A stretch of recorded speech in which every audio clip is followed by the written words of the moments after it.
Salve galera do HG6 que vai fazer a prova da FUNORTE e precisa estar afiadíssimo na leitura do livro São Bernardo de Graciliano Ramos. Livro maravilhoso, tem que estar na cabeceira, de qualquer pessoa que deseja conhecer verdadeiramente o Brasil. Graciliano Ramos. Mandei para vocês um material de questões e eu vou resolver essas questões de maneira muito rápida, elucidando aqui qual a alternativa correta. Então é um gabarito comentado. Qualquer dúvida, até o dia da prova estarei de plantão para tirar qualquer dúvida em relação às alternativas que vocês erraram. A primeira questão diz aí, o conhecido preceito, os fins justificam os meios, pode ser aplicado ao trecho. Olha, lembrar que os fins justificam os meios é um preceito atribuído ao Maquiavel na sua obra O Príncipe e tem muito a ver com a atitude do Paulo Honório. Afinal de contas, uma vez que ele decide, como capitalista, se tornar empreendedor ou proprietário, é a melhor palavra, ele passa por cima de todos os valores éticos. Então a alternativa que corresponde a esse preceito é a letra A. E como sempre tive a intenção de possuir as terras de São Bernardo, considerei legítimas as ações que me levaram a obtê-las. Então, para possuir São Bernardo, eu passei por cima de qualquer preceito moral e considerei legítimo roubar, enganar, até matar. A segunda questão. Sobre o romance São Bernardo de Graciliano Ramos, é correto afirmar? Ora, galera, é correto afirmar aquilo que está na alternativa E. Apesar de iniciar-se como uma narrativa menos problematizada dos fatos da vida do narrador, o livro ganha complexidade diante dos impasses de Paulo Honório ao realizar tal projeto, o que coloca em relevo a tensa e insolúvel relação entre ele e a esposa. Quer dizer, a alternativa E está dizendo que aquilo que no início revela-se, a uma empreitada, a empreitada de um homem decidido a dar uma guinada na vida e a conquistar terras, aos poucos transforma-se num terrível dilema psicológico. O Graciliano Ramos conduz toda a atmosfera narrativa de São Bernardo para esse problema insolúvel, que é um problema existencial, é o problema do ser, o encontro do ser consigo mesmo e o seu dilema. O Paulo Honório ele chega ao final do romance num niilismo completo. Ele não sabe absolutamente qual o caminho tomar. Então não é aquele herói que ao longo da saga narrativa transforma-se, encontra todos os pressupostos para no final vencer seus limites. Não, Paulo Honório não vivencia isso, é um niilismo completo. Então começa com uma narrativa mais simples, menos problematizada, e ela vai tornar-se cada vez mais densa. É o que está na letra E. A 3. Em São Bernardo, a velhice é o momento em que o narrador protagonista Paulo Honório já narra sua vida, de todos os fatos narrados no livro são pretéritos. Ele já está na velhice. E qual a forma de lidar com a velhice? É aquilo que está na letra C. Ele reconhece a forma desumana como tratou Madalena, sua esposa, como tratou as demais pessoas, mas é incapaz de reconstruir um novo projeto de vida. Nós falamos disso na questão anterior.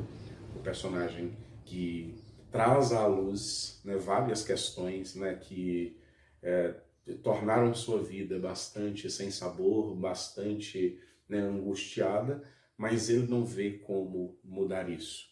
Inclusive, no final da obra, ele culpa o trabalho, ele culpa as circunstâncias do capitalismo, como se, para existir no mundo selvagem, há que ser selvagem. Vamos para 4. O diálogo. Então, temos um texto aí. O diálogo a seguir é o diálogo entre Paulo Honório, narrador, e Gondim, jornalista contratado inicialmente para escrever o romance. Esse é um momento muito curioso da obra, porque é quando o Paulo Honório está ali contactando as pessoas para ajudá-lo a confeccionar suas memórias e passando a tarefa ao Gondim, o Gondim enfeita demais. E o Paulo Honório, então, ele dá uma aula, que na verdade é uma aula de como Graciliano Ramos vê como deve ser a transformação narrativa pela ótica de Graciliano. Quer dizer, essa é uma proposta modernista, e é uma proposta modernista da segunda fase. Enxugar o texto, enxugar, tirar do texto todos aqueles artifícios, tudo aquilo que é adereço, toda a adjetivação excessiva, tornar uma linguagem mais próxima da linguagem falada. Então, se formos lá o texto base, né, com base no texto, pode-se afirmar o que está na letra E. A concepção de literatura da primeira e segunda fase do modernismo está no parecer de Paulo. Quem representaria, portanto, nessa dicotomia? O Gondim. O Gondim representa a linguagem clássica, a linguagem empolada, a linguagem erudita, né? E quem representa Paulo Honório? Paulo Honório representa as transformações que desejam o próprio modernismo, tanto na primeira quanto na segunda fase. Tornar a linguagem mais próxima do falar real. Questão 5. O romance São Bernardo, em Graciliano Ramos, é narrado em primeira pessoa pelo personagem Paulo Honório, que decide escrever o livro em determinada altura da vida. O principal motivo que levou Paulo Honório a escrever sua história? Qual o principal motivo? É aquilo que está na letra D. Tentar compreender o que teria levado Madalena ao fim trágico de sua existência, bem como as razões de a vida conjugal deles não ter se realizado como ele gostaria.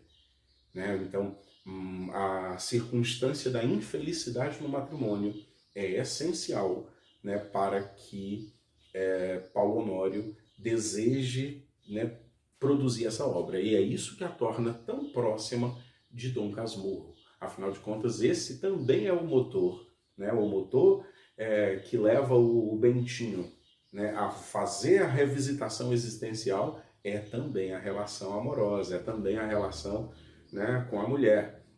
Então, letra D, galera. Inclusive, quando ele começa a escrever, ele se lembra de Madalena, né, e ouve o pio da coruja.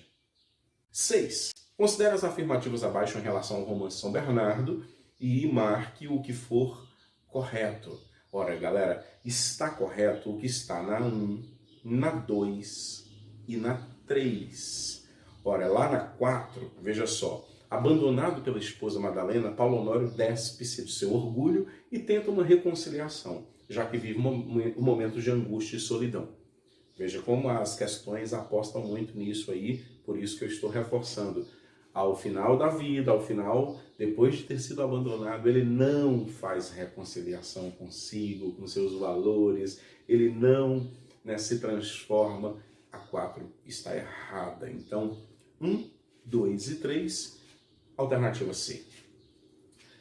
Questão 7. A única opção que não caracteriza integralmente o personagem Paulo Honório é o nosso personagem central, né? Tá tudo em volta dele.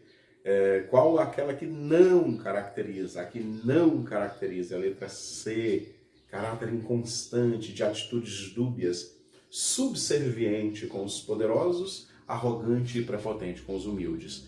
Não há essa distinção, né? Ou seja, o Paulo Honório, ele não se faz de covarde diante dos poderosos, ele não é submisso, né? Ele sabe exatamente com quem mexer, né? Há aquela famosa cena em que se mostra as propriedades do doutor Magalhães, juiz e vizinho de sua fazenda, né? Ele não mexe, né? Mas não porque ele seja subserviente, né? Ou que tem essa atitude, né, de ser servo dos ricos, né, e gritar com os mais pobres. A atitude dele é uma atitude, né, de bastante orgulho. Ele é um personagem muito orgulhoso e não subserviente.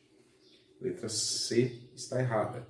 8. Todas as alternativas dizem respeito às personagens de São Bernardo de Graciliano Ramos, exceto, ou seja, qual a que não diz respeito, é aquilo que está na letra D. Madalena, atormentada pelos ciúmes de Paulo Honório, entra num processo de autodestruição que a leva a uma doença fatal. Não. Quer dizer, não é um agente patológico, uma doença, né, que conduz Madalena ao trágico fim. É um veneno, né? É um veneno, né, intencionalmente tomado. Madalena dá cabo da vida, Madalena suicida-se. Então, a letra D está errada.